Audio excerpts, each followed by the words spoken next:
कौन कौन सी चीजें पढ़ने वाले हैं। सबसे पहले हम परिचय पढ़ेंगे वैद्युत रसायन का, उसके बाद हम गैल्वेनी सेल के बारे में पढ़ेंगे, उसके बाद हम मानक हाइड्रोजन इलेक्ट्रोड के बारे में पढ़ेंगे। तो आइए शुरू करते हैं परिचय से।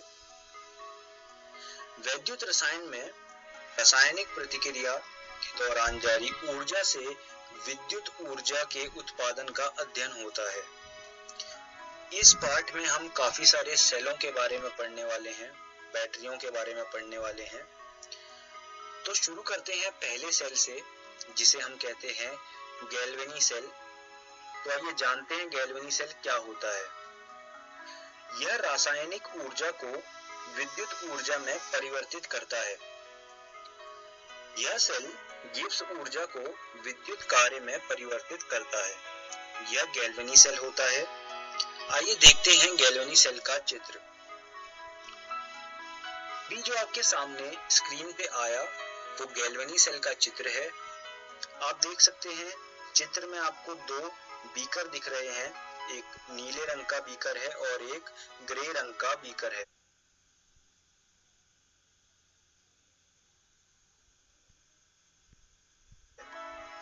जो नीले रंग का बीकर है उसमें कॉपर के लवण का विलयन मौजूद है और जो ग्रे रंग का बीकर है उसमें जिंक के लवण का विलयन मौजूद है। नीले रंग के बीकर में कॉपर का इलेक्ट्रोड डला हुआ है और ग्रे रंग के बीकर में जिंक का इलेक्ट्रोड डला हुआ है। ये दोनों इलेक्ट्रोड आपस में तारों से जुड़े हुए हैं।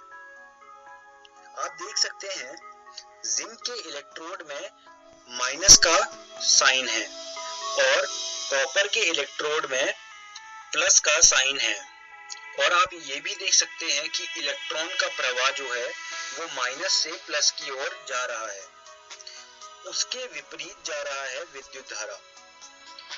आपको मैं एक और बात बताना चाहता हूँ, जिस इलेक्ट्रोड में प्लस का साइन है उसे कैथोड कहा जाता है और जिस इलेक्ट्रोड में माइनस का साइन है उसे एनोड कहा जाता है। उसके अलावा आप इस चित्र में एक और चीज देख रहे होंगे जिसे लवण सेतु कहा जाता है। इस सेतु में एक लवण मौजूद होता है और लवण सेतु का काम ये होता है कि वो विद्युत पथ को पूरा करता है। तो ये गैल्वेनी सेल का चित्र है, आप इसको अपनी कॉपी में बना लीजिए। आइए अब बात करते हैं गैल्वेनी सेल की प्रतिक्रिया के बारे में। आपके सामने अभी 3 प्रतिक्रियाएं आई हैं। आप इन्हें प्रतिक्रिया भी कह सकते हैं और आप इन्हें अभिक्रिया भी कह सकते हैं। तो आप देख सकते हैं 3 अभिक्रियाएं लिखी हुई हैं, एक सबसे ऊपर में और 2 नीचे। तो जो 2 नीचे अभिक्रियाएं लिखी हुई हैं उसमें से पहली वाली जिसमें कॉपर 2+ जमा 2 इलेक्ट्रॉन से बनता है कॉपर, ये जो प्रतिक्रिया है इसे अपचयन अर्ध अभिक्रिया कहते हैं। उससे नीचे वाली जो अभिक्रिया है उसमें क्या है, जिंक है और जिंक टूट के हमें जिंक 2+ जमा 2 इलेक्ट्रॉन दे रहा है। इस अभिक्रिया को ऑक्सीकरण अर्ध अभिक्रिया कहते हैं।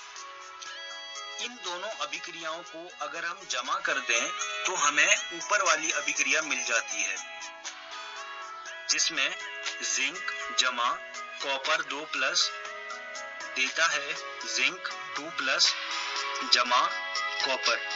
तो ये जो ऊपर वाली अभिक्रिया है वो नीचे वाले दोनों अभिक्रियाओं से ही मिलके बनी है।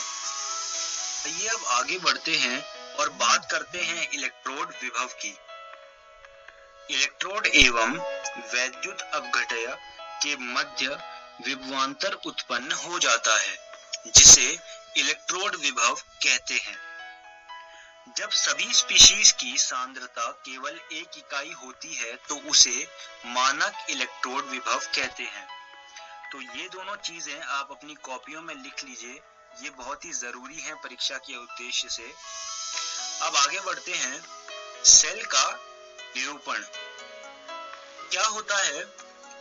जब आपको प्रश्न आपके सामने आएगा, आपके सामने एक निरूपण लिखा होगा उससे आपको पहचानना है कि कैथोड कौन सा है और एनोड कौन सा है। तो वही जानकारी मैं आज आपको देने जा रहा हूँ।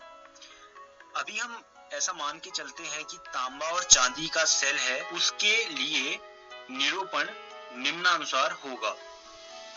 यहाँ आप देख सकते हैं दो डंडियां हैं, उन दो डंडियों के दाहिने तरफ चांदी का इलेक्ट्रोड लिखा हुआ है और उन दो डंडियों के बाएं तरफ तांबे का इलेक्ट्रोड लिखा हुआ है। आप देख सकते हैं चांदी का जो इलेक्ट्रोड है वो +1 से 0 की तरफ जा रहा है। तो यहाँ से हम ये कह सकते हैं कि जो दो डंडियां हैं उनके दाहिने तरफ हमेशा कैथोड आएगा। अगर दाहिने तरफ कैथोड आएगा तो उसके बाएं तरफ हमेशा एनोड आएगा। तो ये बात आप अपने दिमाग में बिठा लीजिए या इसको याद कर लीजिए कि जो दो डंडियां होती हैं उनके दाहिने तरफ कैथोड आता है और उन दो डंडियों के बाएं तरफ एनोड आता है। इसको कहते हैं सेल का निरूपण। आप अब ये सोच रहे होंगे कि ये दो डंडियां क्या हैं। ये दो डंडियां लवण सेतु को दर्शाती हैं। लवण सेतु को अंग्रेजी में सॉल्ट ब्रिज भी कहा जाता है। तो ये है सेल का निरूपण। बात करते हैं इलेक्ट्रोड विभव की। गैल्वेनी सेल के इलेक्ट्रोड विभव को निम्नानुसार निकाला जाता है। जो हमारा ई सेल होता है बराबर होता है ई राइट माइनस ई लेफ्ट के। राइट का मतलब दाहिना और लेफ्ट का मतलब बायां। तो अभी जो मैंने आपको निरूपण दिखाया था उसी के हिसाब से जो दाहिने तरफ हमारा इलेक्ट्रोड होगा हम उसका विभव पहले लिखेंगे माइनस जो हमारा बाएं तरफ इलेक्ट्रोड होगा उसके विभव को बाद में लिखेंगे। तो ऐसे हम गैल्वेनी सेल का विभव निकाल सकते हैं। अब बात करते हैं मानक हाइड्रोजन इलेक्ट्रोड की। एक मानक हाइड्रोजन इलेक्ट्रोड को सभी तापमान पर 0 विभव निर्दिष्ट किया जाता है। इसका उपयोग अन्य सेल के मानक इलेक्ट्रोड विभव को खोजने के लिए किया जाता है। हम आमतौर पर किसी एक इलेक्ट्रोड का विभव नहीं निकाल सकते, तो इलेक्ट्रोड का विभव निकालने के लिए हमें मानक हाइड्रोजन इलेक्ट्रोड की जरूरत पड़ती है।